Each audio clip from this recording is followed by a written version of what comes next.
Alright guys, so I'm going to assume that you downloaded your project. You should see something like this. Might be some errors down here. Go ahead and hit clear them out. I don't know what they mean or how to get rid of them. We're just going to start from the bottom. Start from nothing. Ready? This episode is about the player, so we're going to create an empty. We're going to call it player rig. Player rig. If you watched my enter exit video that I did a while back, you'll know why I do it this way. It makes animating a lot easier, I think. And then we're gonna go ahead to the sprites folder down here at your assets, sprites, player, and I've included all these assets, and we're just gonna start dumping them on. All right, start from the bottom with the feet. We're gonna go to stand, put it right under your, there we go. And we're gonna call this the legs. Then we're gonna make another one, which is the torso idle. We're gonna call that this torso. And we're gonna make another one, which is the head.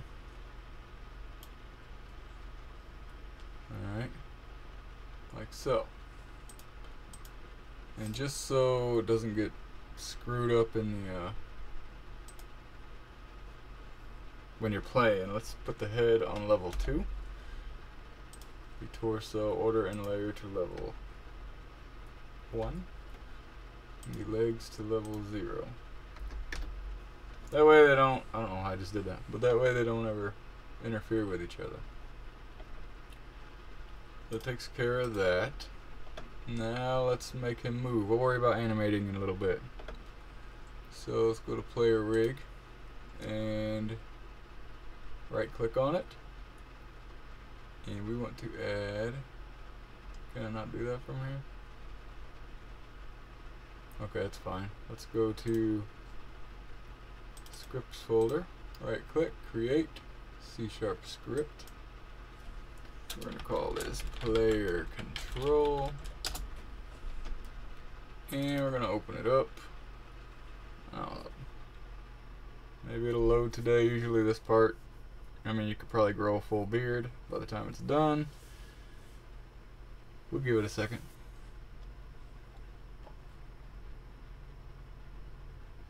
That tells you right here it might take some time, so get some cookies, but I'll see you on the other side. Alright, so let's start in the update function. We're going to do the player movement here. I like to just comment that out so I kind of know what I'm doing in each little section. And we're going to do classic old school movement here to start by going float axis h equals input dot get axis. Alright, like so.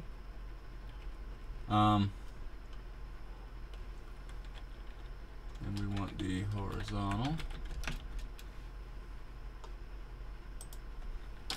and well, we can just copy paste this, copy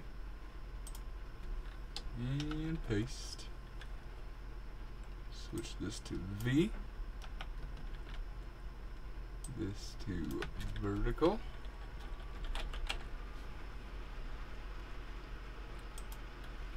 alright. And then we're gonna just do the classic transform dot translate. If I could spell translate.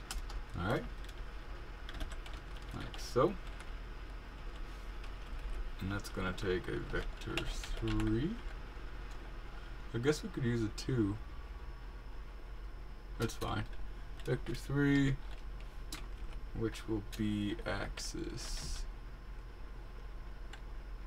V, I believe. And then we're going to want a negative, the H, or else it'll do the opposite of what we want it to do. So axis H, and then 0 on the Z, because there isn't any Z. We're going to multiply that times our speed, and then times time dot delta time. Alright. We're going to hit Control S to save. And we're going to hop back on over here to Unity and see if we did it correct.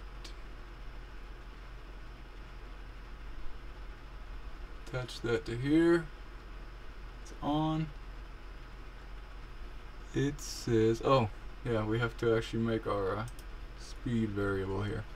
So up at the top, let's do public float speed equals, let's do 1.25 for now. Alright. Now, let's go back.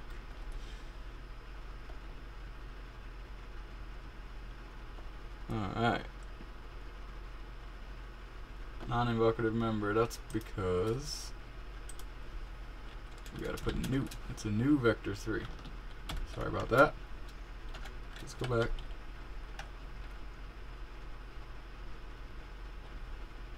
Alright, let's see if we can move around. And let's see if we can move around. Look at that, isn't that fancy? Now, that's not a whole lot of fun though, so let's see. We're going to need him to face the mouse cursor. So let's look into that. And so we're going to face the cam or mouse, face the mouse pointer. Alright. First we're going to get where the mouse is in the world. And to do that, we need to convert the mouse position to world coordinates. Alright. Which actually isn't that hard to do. We just need to make a new vector 2. We're going to call it the mouse position. And it's going to be equal to cam dot, we got to make a reference. Let's make a reference up here.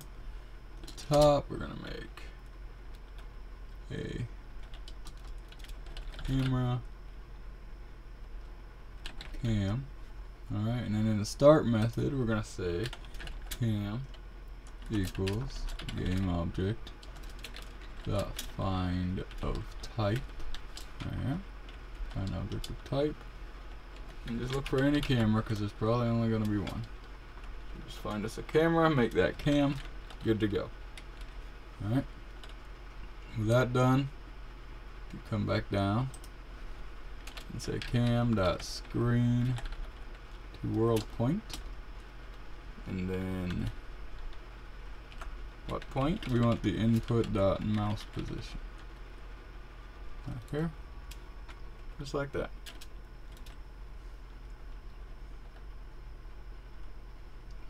Once we've done that, we need to find, so we found where the mouse is, now we need to find what direction we want to look at. Okay. Which is going to be a vector 2 that we're going to call direction. It's going to be equal to, wow, somebody didn't spell vector very well. Vector 2, direction. It's going to be equal to our mouse position minus a vector 2, which will be our transform dot, dot position. Okay, and once it finds that, oh, I forgot a parenthesis on the beginning here. Once it finds that, we're going to normalize it like so. And then all we got to do is say transform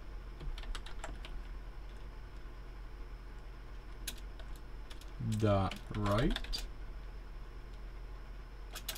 transform, I said transform dot right is equal to that direction. Always face that direction. And that should work. Let's hop out, save, go back, go, wait for our errors. Lo and behold, there are none, unless it hasn't loaded.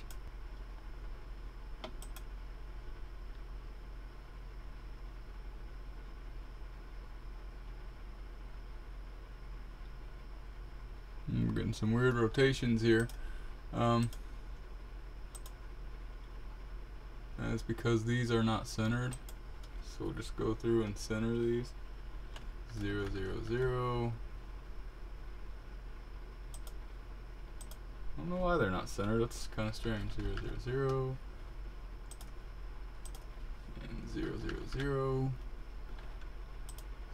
That's a lot better. There we go. Now we can spin, we can move. Very nice. That's the basic top-down movement. Now you can see here, maybe we don't want it to be so crazy. So what you can do is you can hop back and say, like, you can say if player to mouse distance, if that's greater than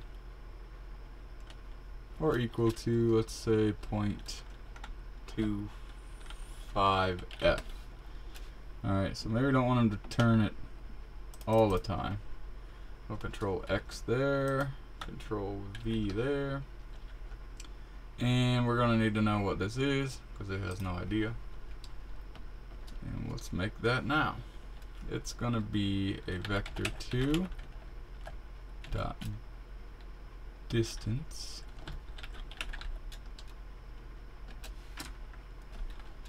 Well, I just totally disregarded. It's a float. It's a player to mouse distance.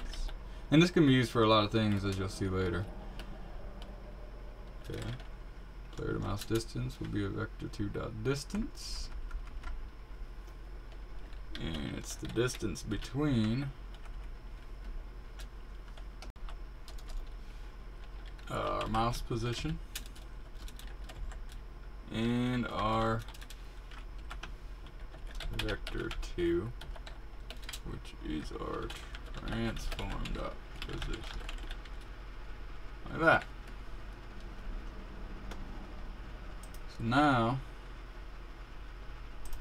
we shouldn't turn unless we're away from the player. Let's hop out back in and go save that back to Unity. Play.